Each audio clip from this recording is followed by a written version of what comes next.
പ്രിയ കൂട്ടുകാർക്ക് നമസ്കാരം. നമ്മുടെ നാട്ടിൽ കറൻസി ക്ഷാമം വളരെയധികം രൂക്ഷമായിക്കൊണ്ടിരിക്കുന്ന ഒരു കാലഘട്ടമാണുള്ളത്. ഞാൻ ഇന്ന് ഇവിടെ നിങ്ങൾക്ക് ഒരു വ്യത്യസ്തമായ അറിവാണ് പകർന്നു തരാൻ ഉദ്ദേശിക്കുന്നത്. നിങ്ങൾ കേട്ടിട്ടുണ്ടാവും, പ്രധാനമന്ത്രി നരേന്ദ്രമോദി ഇടയ്ക്കിടയ്ക്ക് പറയുന്നുണ്ട് വാലറ്റ് ഉപയോഗം പ്രോത്സാഹിപ്പിക്കണമെന്ന്. എന്താണ് വാലറ്റ്? നമുക്ക് പേടിഎം എന്ന ഒരു ആപ്ലിക്കേഷനെ ആസ്പദമാക്കി ഇന്ന് ഇത് എങ്ങനെയാണെന്ന് മനസ്സിലാക്കാം. പേടിഎം എന്നൊരു ആപ്ലിക്കേഷനെ കുറിച്ച് ഞാൻ മുമ്പ് നിങ്ങൾക്ക് പറഞ്ഞു തന്നിട്ടുണ്ട്. അത് മൊബൈൽ റീചാർജ് ചെയ്യുന്നതിന്. എന്നാൽ അതുപോലെ തന്നെ നമുക്ക് നമ്മുടെ ഒരു മൊബൈൽ നമ്പർ ഉപയോഗിച്ച് ക്യാഷ് റിസീവ് ചെയ്യുന്നതിനും ഒരാൾക്ക് അയക്കുന്നതിനും ഇനി നിങ്ങളുടെ വാലറ്റിൽ വരുന്ന ഒരു തുക അത് ബാങ്ക് അക്കൗണ്ടിലേക്ക് മാറ്റുന്നതിനുമെല്ലാം പേടിഎം ഉപയോഗിക്കാം. ലളിതമായി പറഞ്ഞു കഴിഞ്ഞാൽ, ഒരു മൊബൈൽ നമ്പർ ഉപയോഗിച്ച് ഞാൻ പേടിഎമ്മിൽ ഒരു അക്കൗണ്ട് ഉണ്ടാക്കിയിരിക്കുന്നു എന്ന് കരുതുക. എനിക്ക് അവിടെ ഒരു വാലറ്റ് എന്ന സംവിധാനമുണ്ട്. എന്റെ ATM കാർഡിൽ ലിങ്ക് ചെയ്താൽ ATM കാർഡിൽ നിന്നും ഒരു തുക എനിക്ക് വാലറ്റിലേക്ക് ആഡ് ചെയ്യാനാകും. അതായത് ഞാനൊരു 5000 രൂപ എന്റെ വാലറ്റിലേക്ക് ആഡ് ചെയ്തു എന്ന് കരുതുക. നിങ്ങളുടെ മൊബൈൽ നമ്പർ അറിയാമെങ്കിൽ, നിങ്ങൾക്ക് പേടിഎമ്മിൽ ഒരു അക്കൗണ്ട് ഉണ്ട് എങ്കിൽ എനിക്ക് ആ മൊബൈൽ നമ്പറിലേക്ക് തുക അയക്കാം. റീചാർജ് അല്ല, നിങ്ങളുടെ പേടിഎം അക്കൗണ്ടിൽ ആ തുക ക്രെഡിറ്റ് ആവും. നിങ്ങൾക്ക് ആ ക്യാഷ് ഉപയോഗിച്ച് പേടിഎം അക്സെപ്റ്റ് ചെയ്യുന്ന ഏതൊരു ഷോപ്പിലും പോയി സാധനങ്ങൾ പർച്ചേസ് ചെയ്യാം. ഇനി അതുമാത്രമല്ല, ആ തുക നിങ്ങൾക്ക് നിങ്ങളുടെ ഒരു ATM കാർഡ് അതിൽ ലിങ്ക് ചെയ്തിട്ടുണ്ട് എങ്കിൽ ആ ATM കാർഡിലേക്ക് ക്രെഡിറ്റ് ചെയ്യാനും സാധിക്കും. അതായത് നിങ്ങളുടെ ബാങ്ക് അക്കൗണ്ടിലേക്ക് ആ ക്യാഷ് എത്തിക്കാൻ സാധിക്കും. അപ്പോൾ ഇന്ന് കറൻസി ക്ഷാമം രൂക്ഷമായ ഈ കാലഘട്ടത്തിൽ നമുക്ക് വാലറ്റ് ഉപയോഗം എങ്ങനെ നടത്താമെന്നാണ് ഈ വീഡിയോയിലൂടെ പറഞ്ഞിരുന്നത്. ഇന്ന് പല ഷോപ്പുകളിലും പേടിഎം അക്സെപ്റ്റഡ് ഹിയർ എന്നൊരു ബോർഡ് നിങ്ങൾ കണ്ടിട്ടുണ്ടാവും. അപ്പോൾ നിങ്ങൾക്ക് നിങ്ങളുടെ ATM കാർഡ് ലിങ്ക് ചെയ്താൽ ഇന്ന് നമുക്ക് ATMിൽ പോയിട്ട് ക്യാഷ് എടുക്കാൻ സാധിക്കുന്നത് വെറും 2000 രൂപയാണ്. അതേസമയം പേടിഎമ്മിൽ നമുക്ക് 20000 രൂപ വരെ ഉപയോഗിക്കാനുള്ള സൗകര്യമുണ്ട്. അപ്പോൾ നമുക്ക് അത്യാവശ്യം വലിയൊരു പർച്ചേസ് ഇന്ന് ഈ കറൻസി ക്ഷാമം രൂക്ഷമായ സന്ദർഭത്തിൽ നടത്താൻ പേടിഎം എന്ന ആപ്ലിക്കേഷൻ എങ്ങനെ സഹായിക്കുന്നു എന്ന് മനസ്സിലാക്കാം. അപ്പോൾ ടെക്നോളജി വളർന്നുകൊണ്ടിരിക്കുന്ന ഈ കാലഘട്ടത്തിൽ നമുക്ക് കറൻസി രഹിതമായിട്ടുള്ള ഒരു ഷോപ്പിംഗ് എങ്ങനെ നടത്താമെന്ന് പേടിഎമ്മിലൂടെ മനസ്സിലാക്കാം. അപ്പോൾ ഇന്ന് ഈ വീഡിയോയിൽ നിങ്ങൾ ഒരു മൊബൈൽ നമ്പർ ഉപയോഗിച്ച് ഉണ്ടാക്കുന്ന പേടിഎമ്മിലേക്ക് ക്യാഷ് എങ്ങനെ റിസീവ് ചെയ്യാമെന്നും മറ്റൊരാൾക്ക് അല്ലെങ്കിൽ ഒരു ഷോപ്പിലേക്ക് എങ്ങനെ ക്യാഷ് സെൻഡ് ചെയ്യാമെന്നും നിങ്ങളുടെ പേടിഎം വാലറ്റിൽ വരുന്ന ഒരു തുക നിങ്ങളുടെ ബാങ്ക് അക്കൗണ്ടിലേക്ക് എങ്ങനെ നിങ്ങൾക്ക് ട്രാൻസ്ഫർ ചെയ്യാമെന്നും മനസ്സിലാക്കാം. ആപ്ലിക്കേഷൻ ഓപ്പൺ ആക്കുമ്പോൾ നമ്മളോട് ഭാഷ സെലക്ട് ചെയ്യാൻ പറയും. ആപ്ലിക്കേഷൻ വർക്ക് ചെയ്യിക്കേണ്ട ഭാഷ ഏത് വേണം എന്നതിനാണത്. മലയാളം ലഭ്യമല്ലാത്തതിനാൽ നമുക്ക് ഇംഗ്ലീഷ് തന്നെ സെലക്ട് ചെയ്യാം. തുടർന്ന് കണ്ടിന്യൂ എന്നത് സെലക്ട് ചെയ്യുക. ഓരോ പെർമിഷനുകൾ ആപ്ലിക്കേഷൻ ചോദിക്കും. അതെല്ലാം അലോ എന്നത് സെലക്ട് ചെയ്യുക. ഒരുപക്ഷെ പഴയ മൊബൈലുകളിൽ അത്തരം പെർമിഷനുകൾ ചോദിക്കുകയില്ല. പേടിഎം ഉപയോഗിക്കുന്നതിന് ആദ്യമായി നമുക്ക് ഒരു പേടിഎം അക്കൗണ്ട് ഉണ്ടാക്കേണ്ടതുണ്ട്. അതിനായി താഴെ ഹോം, മാൾ, പ്രൊഫൈൽ, നോട്ടിഫിക്കേഷൻസ് എന്നിങ്ങനെ കാണുന്ന 4 ഐക്കണുകളിൽ നിന്നും പ്രൊഫൈൽ എന്നത് സെലക്ട് ചെയ്യുക. തുടർന്ന് വരുന്ന സ്ക്രീനിൽ ഹലോ ലോഗിൻ ടു പേടിഎം എന്നത് സെലക്ട് ചെയ്യുക. തുടർന്ന് വരുന്ന ലോഗിൻ സ്ക്രീനിന്റെ വലതുവശത്ത് മുകളിലായി കാണുന്ന സൈൻ അപ്പ് എന്നത് സെലക്ട് ചെയ്ത് നിങ്ങളുടെ മൊബൈൽ നമ്പറും ഒരു നല്ല പാസ്വേഡും നൽകുക. പാസ്വേഡുകൾ നൽകുന്നവർ അക്കങ്ങളും അക്ഷരങ്ങളും സ്പെഷ്യൽ ക്യാരക്ടറുകളും അതിൽ നിർബന്ധമായും ഉൾപ്പെടുത്തുക. ചില ഉദാഹരണങ്ങൾ സ്ക്രീനിൽ കാണുന്നത് ശ്രദ്ധിക്കുക. തുടർന്ന് സൈൻ അപ്പ് എന്ന ബട്ടൺ അമർത്തുക. നിങ്ങൾ നൽകിയ നമ്പറിലേക്ക് ഒരു OTP കോഡ് SMS ആയി വരുന്നതായിരിക്കും.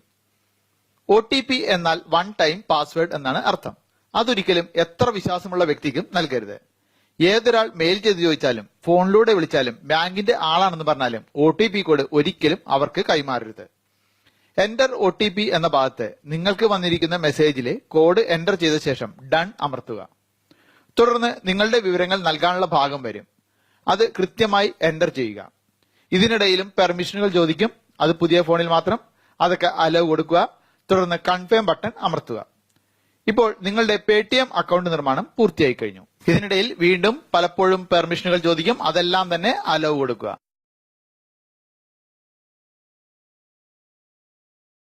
പ്രൊഫൈലിലേക്ക് കൂടുതൽ വിവരങ്ങൾ ഉൾപ്പെടുത്തണമെന്ന് ആഗ്രഹിക്കുന്നവർക്ക് ഇവിടെ നിങ്ങളുടെ പേര് എഴുതി കാണിക്കുന്നതിന് വലതുവശത്തായി കാണുന്ന എഡിറ്റ് പ്രൊഫൈൽ എന്നതിൽ സെലക്ട് ചെയ്ത് ആവശ്യമായ വിവരങ്ങളോ പാൻ കാർഡിന്റെ നമ്പറോ എല്ലാം ആഡ് ചെയ്ത് സേവ് ചെയ്യാവുന്നതാണ്.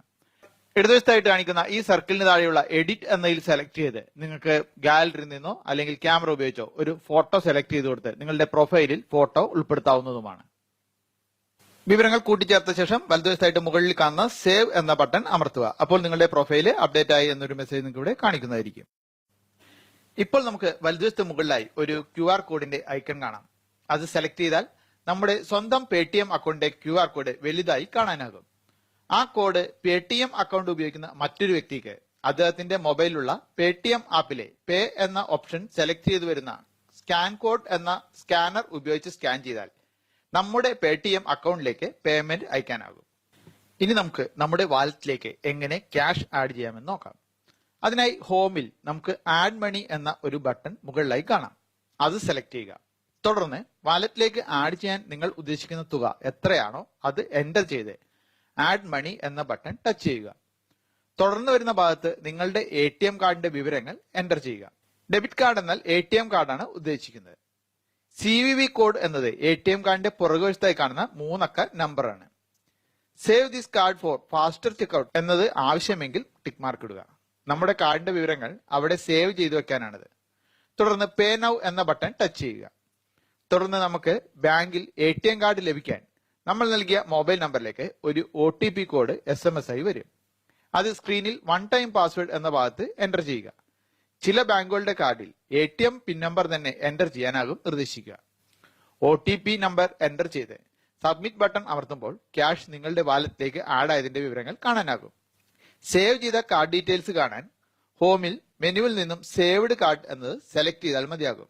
അതിൽ വരുന്ന കാർഡിന്റെ ചിത്രത്തിന്റെ വലതുവശത്തായി കാണുന്ന 3 ഡോട്ടുകളിൽ ടച്ച് ചെയ്താൽ ആ കാർഡ് ഡീറ്റെയിൽസ് അവിടെ നിന്നും ഡിലീറ്റ് ആക്കാനാകും. ഇപ്പോൾ നമ്മൾ വാലറ്റിലേക്ക് ക്യാഷ് ആഡ് ചെയ്യാൻ പഠിച്ചു കഴിഞ്ഞു.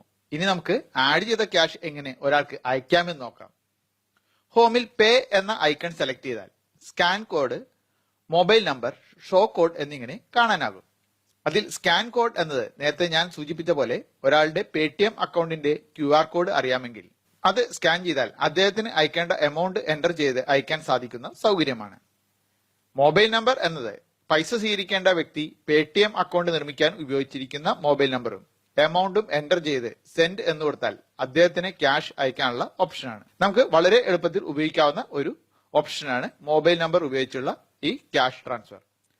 ഷോ കോഡ് എന്നത് ഒരു ഷോപ്പിൽ അവിടെ അവർ പേടിഎം വഴി ക്യാഷ് സ്വീകരിക്കുന്നു എന്ന് എഴുതി വെച്ചിട്ടുണ്ടെങ്കിൽ ആ കോഡ് കാണിച്ചാൽ അവർക്ക് കോഡ് സ്കാൻ ചെയ്ത് ക്യാഷ് എടുക്കാനുള്ള സൗകര്യവുമാണ്. മൊബൈൽ നമ്പർ ഉപയോഗിച്ച് ക്യാഷ് അയക്കുന്നത് ഒന്ന് കണ്ടു നോക്കാം. എന്റെ മറ്റൊരു പേടിഎം അക്കൗണ്ടിനായി ഉപയോഗിച്ചിരിക്കുന്ന മൊബൈൽ നമ്പർ ഞാൻ ഇവിടെ എന്റർ ചെയ്യുന്നു. തുടർന്ന് എമൗണ്ട് എന്നതിൽ 10 രൂപയും എന്റർ ചെയ്യുന്നു.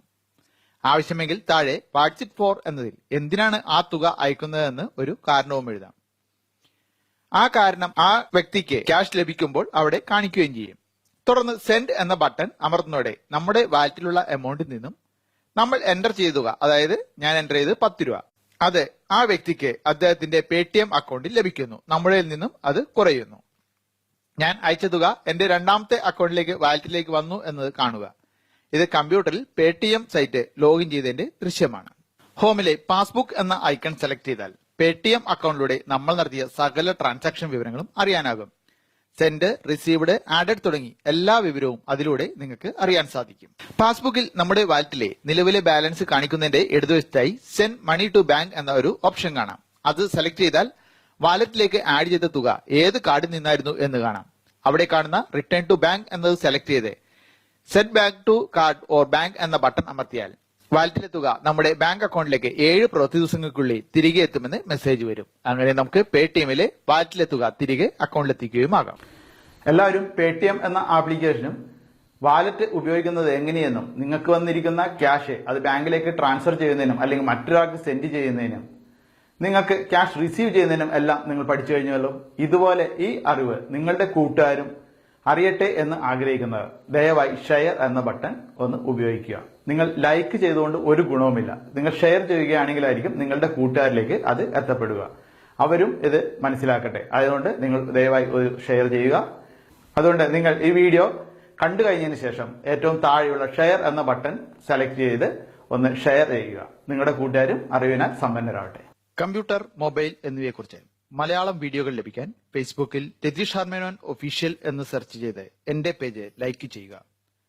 പേജ് സെലക്ട് ചെയ്ത് വലതുവശത്ത് കാണുന്ന 3 ഡോട്ടുകളിൽ പ്രസ് ചെയ്ത് നോട്ടിഫിക്കേഷൻ എന്നതിലെ ആദ്യത്തെ 6 ഓപ്ഷനുകളും നീല ടിക്ക് മാർക്ക് ഉണ്ടെന്ന് ഉറപ്പാക്കുക.